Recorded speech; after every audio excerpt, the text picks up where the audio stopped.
Good evening दोस्तों, मैं Deepak Sharma achievers career institute के ऑनलाइन चैनल पे आपका बहुत बहुत स्वागत करता हूं। लास्ट लेक्चर में हमने application of Nernst equation discuss किए थे, जिसमें आपने determination of EMF of cell, concentration cell, determination of equilibrium constant हमने डिस्कस कर लिया था।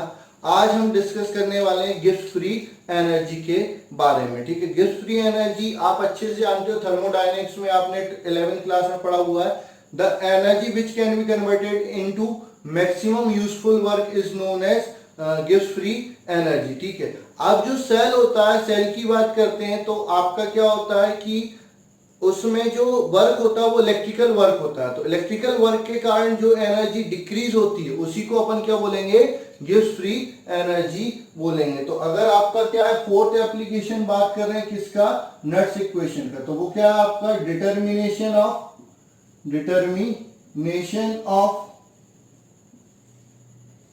Gibbs free energy. ठीक है, तो आपको पता होना चाहिए गिब्स फ्री एनर्जी क्या होती है। The energy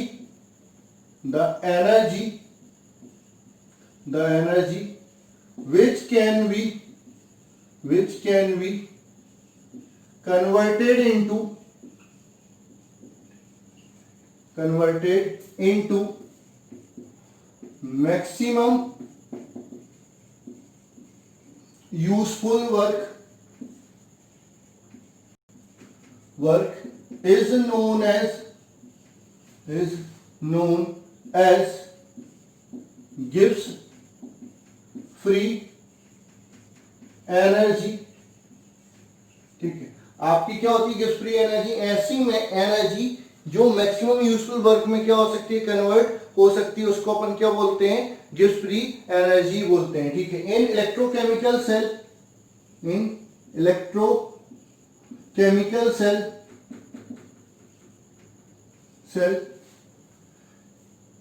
electric work done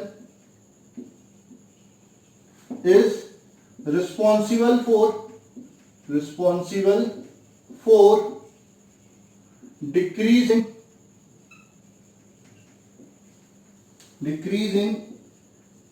Gibbs free energy या free energy, decrease in free energy, hence electric work is equal to decrease in Gibbs free energy। ठीक है, अच्छा, इलेक्ट्रिक वर्क किसके बराबर होता है, चार्ज इनटू ईएमएफ। तो आपका चार्ज क्या हो जाएगा, कितने मोल इलेक्ट्रॉन ट्रांसफर हुए, n, एक मोल इलेक्ट्रॉन पे चार्ज कितना होता है, f, तो टोटल चार्ज कितना हो गया, nf into EMF of cell. ये आपका क्या हो जाएगा, इलेक्ट्रिक वर्क के बराबर हो गया, और ये किसके बराबर हो गया, minus of delta G R के बराबर हो जाएगा। ठीक है, अब बाय नट्स इक्वेशन ई सेल बराबर क्या होता है, E zero cell minus 2.303 RT upon NF log, ठीक है, कंसंट्रेशन ऑफ प्रोडक्ट। ठीक है, तो आपका मैं कंसंट्रेशन ऑफ x की power x, concentration of y की power y upon concentration of a की पावर a और कंसंट्रेशन ऑफ b की पावर b लिख सकता हूं, या किसी सेल के लिए बात कर रहा हूं तो उसमें प्रोडक्ट का कंसंट्रेशन अपॉन रिएक्टेंट का कंसंट्रेशन। तो यहां से माइनस डेल्टा जी आर क्या हो जाएगा, एन एफ ई सेल। तो ई सेल की वैल्यू रख दो, E zero cell minus 2.303 RT upon NF log concentration of x की power x, concentration of y की power y upon concentration of a की power a, concentration of b की power b हो जाएगा। NF का अंदर मल्टीप्लाई करूंगा तो माइनस डेल्टा जी आर बराबर क्या हो जाएगा, NFE0 सेल, ठीक है, माइनस NF से NF क्या हो जाएगा, कैंसिल, 2.303 RT लॉग, ठीक है, यहां पर क्या है, कंसंट्रेशन ऑफ x की power x, concentration of y की power y upon concentration of a की power a into concentration of b की पावर b, ठीक है, वेयर NFE0 सेल बराबर minus delta G0R, where delta G0R is standard Gibbs energy या Gibbs free energy, ठीक है। तो आपका क्या हो जाएगा फाइनली, अगर मैं इसको और सॉल्व करता हूं और सिंप्लीफाई करके लिखता हूं,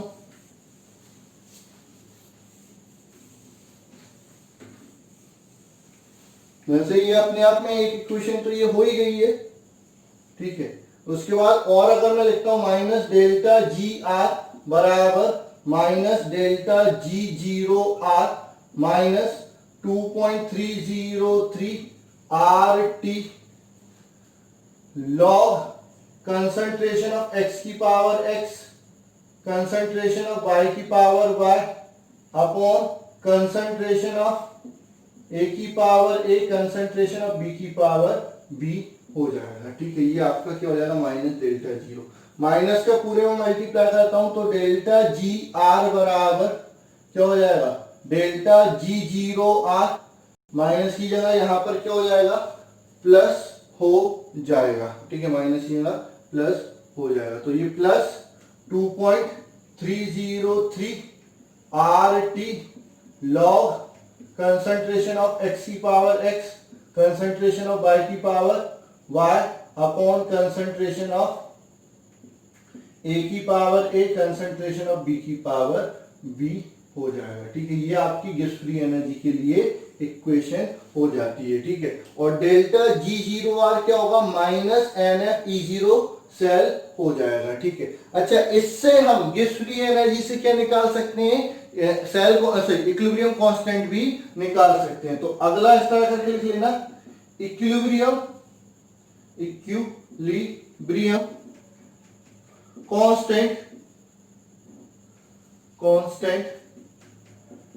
with the help of standard Gibbs free energy, standard Gibbs free energy से आप क्या निकाल सकते हैं, इक्विलिब्रियम कांस्टेंट निकाल सकते हैं। तो क्या होता है, एट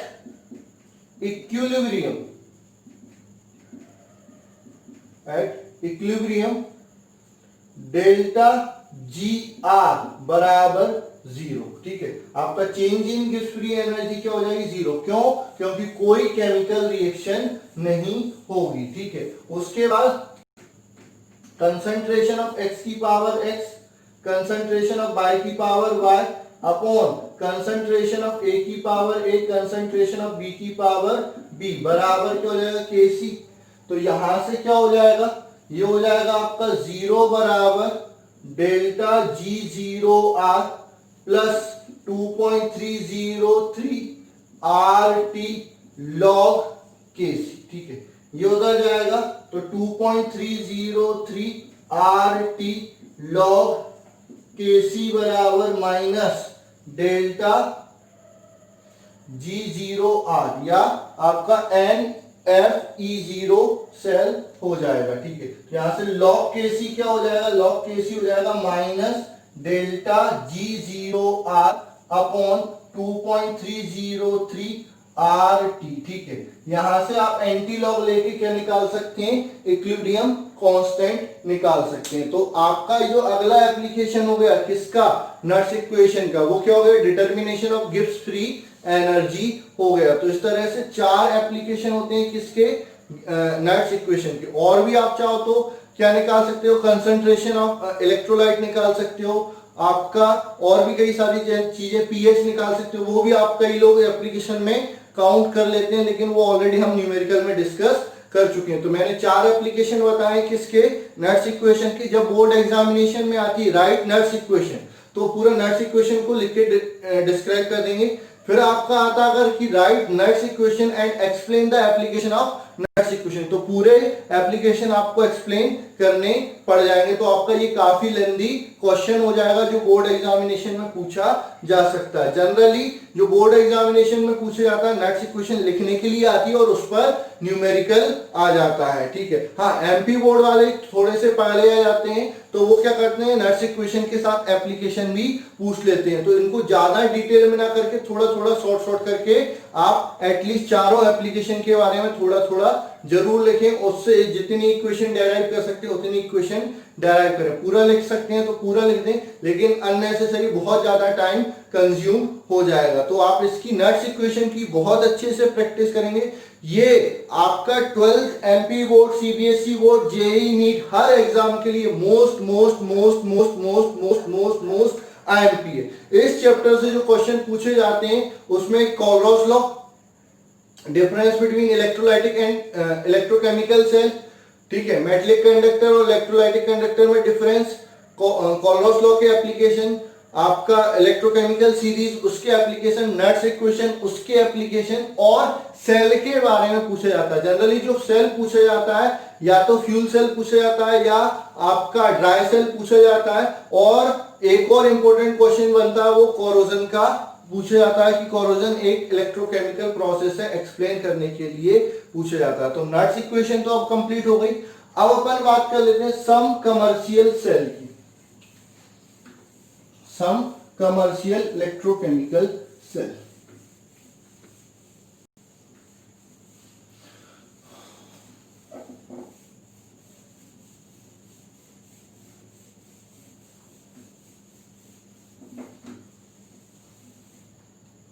डिस्कस कर रहे हैं सम कमर्शियल इलेक्ट्रोकेमिकल सेल, सम कमर्शियल इलेक्ट्रोकेमिकल सेल। तो सबसे पहले आपको पता होना चाहिए इलेक्ट्रोकेमिकल सेल क्या होता है। तो ऑलरेडी अपन डिस्कस कर चुके हैं इलेक्ट्रोकेमिकल सेल क्या होता है। The device which convert chemical energy into electrical energy is known as electrochemical cell. मतलब ऐसी डिवाइस जो क्या करती है, केमिकल एनर्जी को किस में कन्वर्ट कर देती है, इलेक्ट्रिकल एनर्जी में कन्वर्ट कर देती है, उसको हम क्या बोलते हैं, इलेक्ट्रोकेमिकल सेल बोलते हैं। तो अगर आपसे कोई पूछता है कि what do you mean by electrochemical cell, तो the device which convert chemical energy into electrical energy is known as electrochemical cell, ठीक है। अब अपन बात करते हैं type of electrochemical cell, type of electrochemical cell, type of electrochemical cell. तो electrochemical cell क्या कितने टाइप के होते हैं, 2 टाइप के इलेक्ट्रोकेमिकल सेल होते हैं। कौन कौन सा, पहला आता है प्राइमरी सेल, दूसरा आता है सेकेंडरी सेल। कितने टाइप के इलेक्ट्रोकेमिकल सेल हो गए, 2 टाइप के इलेक्ट्रोकेमिकल सेल हो गए। कौन कौन से, पहला हो गया प्राइमरी सेल, दूसरा हो गया सेकेंडरी सेल। प्राइमरी सेल क्या होते हैं, those electrochemical cell, those electrochemical cell which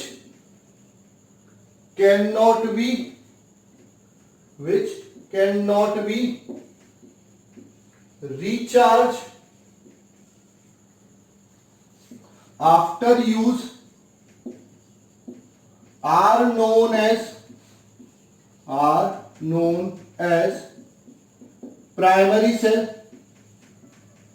मतलब ऐसे सेल जिनको यूज के बाद अपन रिचार्ज नहीं कर सकते, उनको यूज करने के बाद फेंकना ही पड़ता है, उसको अपन क्या बोलते हैं, प्राइमरी सेल बोलते हैं। फॉर एग्जाम्पल में आपका क्या जाएगा, लेग्रांजी सेल, ड्राई सेल, ठीक है, मर्क्यूरी सेल या इसी को बटन सेल भी बोलते हैं, बटन सेल एक्सेट्रा, ये आपके क्या होते हैं, आपके प्राइमरी सेल हो जाते हैं। ठीक है, उसके बाद अपन बात करते हैं सेकेंडरी सेल। सेकेंडरी सेल क्या होते हैं, those electrochemical cell, those electrochemical cell which can be recharged after use are known as secondary cell. मतलब ऐसे सेल जिनको क्या करते हैं, यूज करने के बाद वापस से रिचार्ज कर सकते हैं, उनको अपन क्या बोलते हैं, सेकेंडरी सेल बोलते हैं। For example lead storage cell, nickel cell, nickel cadmium cell, NiFe cell, nickel iron cell etcetera. ठीक है, ये आपके सेकेंडरी सेल हो जाते हैं। ठीक है, कभी कभार बोर्ड एग्जामिनेशन में डिफरेंस पूछ लेते हैं, किसमें, प्राइमरी सेल और सेकेंडरी सेल में। Write the difference between primary cell and secondary cell. ठीक है, तो अपन बात कर लेते हैं किसकी, difference between primary cell and secondary cell. Primary cell और सेकेंडरी सेल के डिफरेंस की बात कर लेते हैं, जो आपके बोर्ड एग्जामिनेशन में कभी कभार पूछ लिया जा सकता है। ठीक है, तो अपन बात कर रहे हैं डिफरेंस बिटवीन प्राइमरी सेल और सेकेंडरी सेल की। ठीक है, तो फर्स्ट पॉइंट लिख सकते हैं, they can not be recharge after use के बाद इनको रिचार्ज नहीं किया जा सकता। ठीक है, दे कैन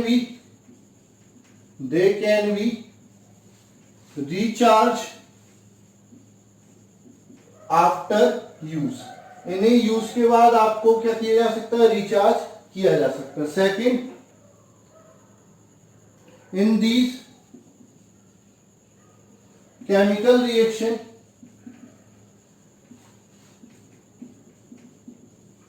आर इरिवर्सिबल।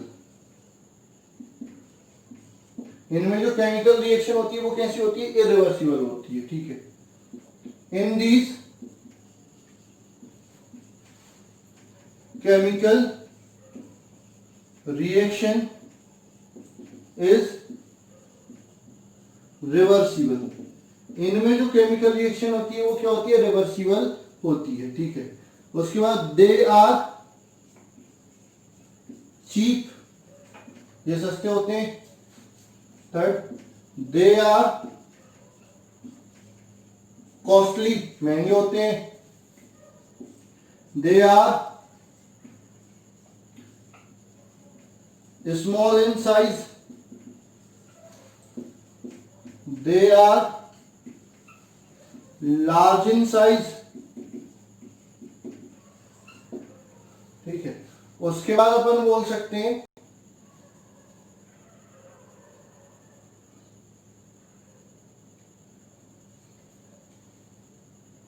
ठीक है, रिएक्शन हो गई।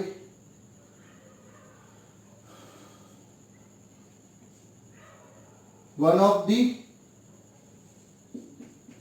Product is escape out. इसमें क्या होता है, एक आध प्रोडक्ट निकल के बाहर हो जाता है। ठीक है, इसमें no product is escape out. कोई भी प्रोडक्ट बाहर नहीं निकलता, इसलिए ये क्या हो जाते हैं, रिवर्सिबल हो जाते हैं और सेकेंडरी सेल की तरह यूज हो जाते हैं। तो ये आपके डिफरेंस होगा किसमें, प्राइमरी सेल और सेकेंडरी सेल में। अब अपन को कुछ प्राइमरी सेल भी पढ़ने हैं, कुछ सेकेंडरी सेल भी पढ़ने हैं। तो जो सब प्राइमरी सेल में जो सबसे इंपॉर्टेंट है वो आपका बोर्ड एग्जामिनेशन में कई बार, मतलब 10th क्लास में भी आपको पहले पूछा जाता था, अब तो हट गया है सिलेबस से। तो आपका बोर्ड एग्जामिनेशन में 12th क्लास में कभी कभार रैंडमली पूछ लिया जाता है, उस पर ऑब्जेक्टिव जरूर बहुत सारे पूछे जाते हैं, ठीक है। उसको कंस्ट्रक्शन मतलब थ्योरेटिकल है, कंस्ट्रक्शन वगैरह मैं आपको समझा देता हूं किस तरह से आपका होता है। सबसे पहले सम इंपोर्टेंट प्राइमरी सेल, ठीक है। तो सबसे पहले आपका आता है ड्राई सेल, ड्राई सेल, ठीक है। इसमें आपका आएगा कंस्ट्रक्शन, ठीक है। कंस्ट्रक्शन में क्या होता है, it consist of zinc container, it consist of zinc container which act as anode, which act as anode and graphite rod, and graphite rod whose top is covered with brass cap, brass cap act as cathode, act as cathode. The container is filled with a mixture of ammonium chloride, a mixture of ammonium chloride, ammonium chloride and zinc chloride which act as electrolyte. वैसे तो हम ammonium chloride ही डालते हैं जो electrolyte की तरह work करता है। जिंक क्लोराइड तो रिएक्शन के दौरान बन जाता है, ठीक है। उसके बाद the graphite rod, the graphite rod is surrounded by a paste of manganese dioxide with carbon, manganese dioxide with carbon which act as depolarizer, depolarizer and separated from zinc, separated from ammonium chloride by thin layer known as muslin bag, and this container is sealed from the top,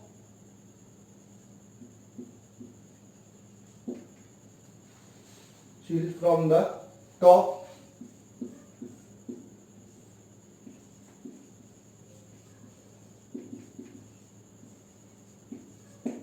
is known as dry cell, ठीक है। ये आपका क्या हो गया, construction हो गया किसका, ड्राई सेल का। अब working of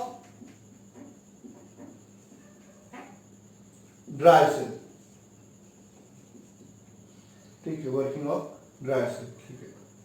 ammonium chloride is ionized to ammonium ion and chloride ion, ठीक है।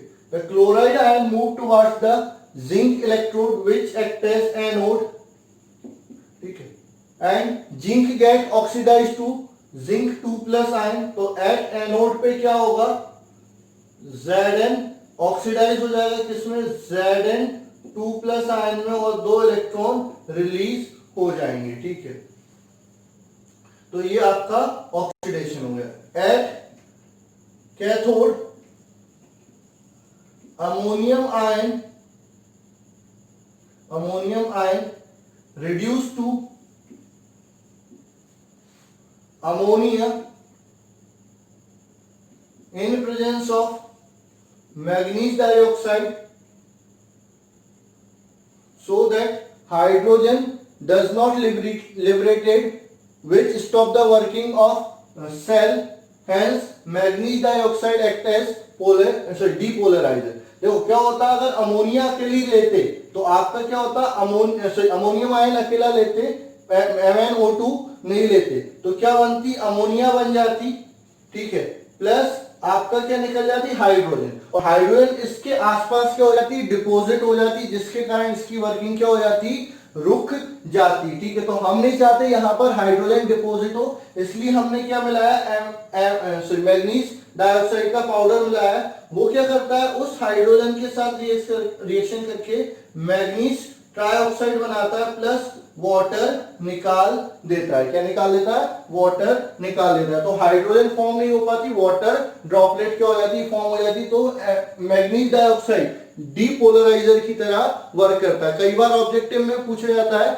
Which substance is used as depolarizer in dry cell, और ड्राई सेल की जगह लेक्लांची सेल भी पूछ सकते हैं। तो क्यों, क्योंकि लेक्लांची सेल और ड्राई सेल ऑलमोस्ट सेम है, बस अंतर ये है कि इसमें जो सब्सटेंस होता है वो क्या होता है, सेमी सॉलिड पेस्ट के रूप में होता है और उसमें लिक्विड के रूप में होता है। तो आपका चाहे लेक्लांची सेल में डीपोलराइजर पूछे जाए, चाहे आपका ड्राई सेल में डीपोलराइजर पूछे जाए, कौन होता है, MnO2 हो जाता है। ठीक है, तो ओवरऑल रिएक्शन क्या होगी, ओवरऑल रिएक्शन होगी Zn, ठीक है, plus twice of NH4 plus twice of MnO2 क्या बनाएगा, आपका Zn2 प्लस बनाएगा, प्लस ट्वाइस ऑफ NH3 बनाएगा, प्लस Mn2O3 बनाएगा, प्लस H2O बना लेगा। अब कई लोग बोलेंगे सर ये जो अमोनिया गैस निकलेगी इसके कारण सेल फट नहीं जाएगा। नहीं बेटा, ये अमोनिया गैस क्या करेगी, जिंक के सॉल्ट के साथ कॉम्प्लेक्स कंपाउंड बना लेगी, तो आपके सेल को ज्यादा इफेक्ट नहीं करेगी। तो आपका ये Zn2 प्लस आयन है, तो Zn2 प्लस आयन किसके साथ कंबाइन होगा, ट्वाइस ऑफ Cl नेगेटिव से, तो क्या बनाएगा, ZnCl2 बनाएगा। ये ZnCl2 कंबाइन हो जाएगा 4 टाइम्स ऑफ NH3 के साथ, तो आपका क्या बना लेगा, ZnNH3 का होल 4Cl2 बना लेगा, कॉम्प्लेक्स कंपाउंड बना लेगा। तो ये कॉम्प्लेक्स कंपाउंड के कारण आपका कोई भी गैस लिबरेट नहीं होती। अच्छा, ये जो ड्राई सेल है वो आपका एक ईएमएफ देता है, कितने का, 1.5 वोल्ट का ईएमएफ ऑफ ड्राई सेल। याद रखना 1.5 वोल्ट के आसपास देता है, एक्चुअली 1.35 से 1.5 वोल्ट के आसपास देता है। तो अपन को याद रख लेना है कितना ईएमएफ देता है, 1.5 वोल्ट के आसपास देता है। ठीक है, अब ये जो ड्राई सेल है वो एसिडिक नेचर का होता है। आजकल बेसिक नेचर के ड्राई सेल यूज होने लगे हैं, जिससे कि आपका क्या होता है, वो जल्दी कोरोड नहीं होते। अच्छा, इसके ऊपर एक आपका प्रोटेक्टिव लेयर रहती है जो इसको एटमॉस्फेयर से क्या करती है, प्रोटेक्ट करके रखती है। पहले कार्डबोर्ड यूज करते थे, आजकल मेटल केसिंग यूज करने लगे हैं, जिससे कि ये लीक प्रूफ आपका ड्राई सेल बनने लगा है। तो ये हो गई आपकी वर्किंग ऑफ ड्राई सेल। इसके बाद आपका आता है मर्क्यूरी सेल। तो mercury cell, lead storage cell और निकल कैडमियम सेल अपन अगले लेक्चर में डिस्कस करेंगे। ठीक है, अभी आपको ड्राई सेल का कंस्ट्रक्शन, नट्स इक्वेशन का थर्ड एप्लीकेशन यानी आपका गिब्स फ्री एनर्जी, ठीक है, उसका डिटर्मिनेशन, उससे आपका इक्विलिब्रियम कांस्टेंट को डिटरमाइन करना, उस पर आपको न्यूमेरिकल प्रैक्टिस करनी है। ठीक है, अगर नहीं करेंगे तो ये आपके थोड़े से हैवी हो जाएंगे। बाकी कंस्ट्रक्शन, वर्किंग और ये तो बहुत इजी है, इनको तो एक बार पढ़ लोगे तो आपको आ जाएगा। थ्योरी बस इसकी पढ़नी है, बाकी ड्राई सेल में ज्यादा दिक्कत नहीं होगी। इसके बाद आपका जो आएगा मर्क्यूरी सेल। मर्क्यूरी सेल इतना नहीं पूछा जाता, ज्यादातर जो पूछा जाता है वो dry cell, lead storage cell, उसके बाद फ्यूल सेल और उसके बाद कोरोजन। तो ये आपके 3-4-5 टॉपिक जो बच गए हैं वो 1 या 2 लेक्चर में अपन खत्म कर लेंगे। उसके बाद अपन क्या करेंगे, न्यूमेरिकल प्रैक्टिस करेंगे। हाँ, उन बच्चों से रिक्वेस्ट जरूर करूंगा जिन्होंने इससे पहले के लेक्चर नहीं देखे, तो उनसे बहुत बहुत बहुत बहुत ज्यादा रिक्वेस्ट है, बेटा प्लीज आप इससे पहले के सारे लेक्चर देखो, तभी आपको आगे का समझ में आएगा। अगर आपने एक भी लेक्चर मिस किया है तो आपको इलेक्ट्रोकेमिस्ट्री समझ में नहीं आएगा। फिजिकल केमिस्ट्री वैसे तो बहुत आसान है, लेकिन कब आसान है, जब आप उसके कंटिन्यूअस लेक्चर देख रहे हैं। अगर आपने एक चीज भी स्किप की तो अगली चीज उससे ही लिंक्ड होती है, तो वो वैसे ही समझ में नहीं आएगी। तो आपसे बार बार रिक्वेस्ट कर रहा हूं बेटा, सारे लेक्चर देखो, न्यूमेरिकल प्रैक्टिस करो, डेरिवेशन जो है, जो फॉर्मूला है उनको लिखकर प्रैक्टिस करो। कहीं पर कोई दिक्कत आती है तुरंत मेरे को कांटेक्ट करो कि सर यहां पर प्रॉब्लम आ रही है, प्लीज यहां पर अपनी लाइव क्लासेस अटेंड करें। तो अपन लाइव क्लासेस 1 to 1 भी जा सकते हैं, जरूरी नहीं कि अपन पूरे ग्रुप को साथ में लेके ही लाइव क्लास करें, हम एक बच्चे से भी लाइव क्लास के थ्रू जुड़ सकते हैं। हाँ, ऐप आपका जो है वो आपकी बेहतरी के लिए बनाया गया है। वीडियो लेक्चर तो सारे देखने हैं, ठीक है, वीडियो लेक्चर तो आपके पास हमेशा रहेंगे। लाइव क्लासेस जब भी आपको डाउट होती है, लाइव क्लासेस के थ्रू भी आप मेरे से जुड़ सकते हो। बस मेरे को एक रिक्वेस्ट भेजनी पड़ेगी चैट के थ्रू, सर हमको डाउट आ रहा है, या तो आप लाइव क्लास से जुड़ लो या फिर आप मेरे को क्वेश्चन का सॉल्यूशन दे दो। तो अगर जैसा प्रोबेबली हो पाएगा उसके अकॉर्डिंग अपन उसको डिस्कस कर लेंगे और आपकी प्रॉब्लम को सॉल्व कर देंगे। हाँ, असाइनमेंट जो मैं समय समय पे डाल रहा हूं वो भी आप करते रहें और सबमिट करते रहें। सबमिट करने का मतलब केवल सबमिट लिखना नहीं होता है, सबमिट करने का मतलब होता है आपने जो सॉल्व किया है उसका फोटो खींचे और सबमिट पे अटैच करके मेरे को भेज दें, तो मैं उसको देख लूंगा कि प्रॉपर आपको हुआ है कि नहीं हुआ है। ठीक है, तो आज के लिए बस इतना ही। थैंक यू, मिलते हैं अगली क्लास।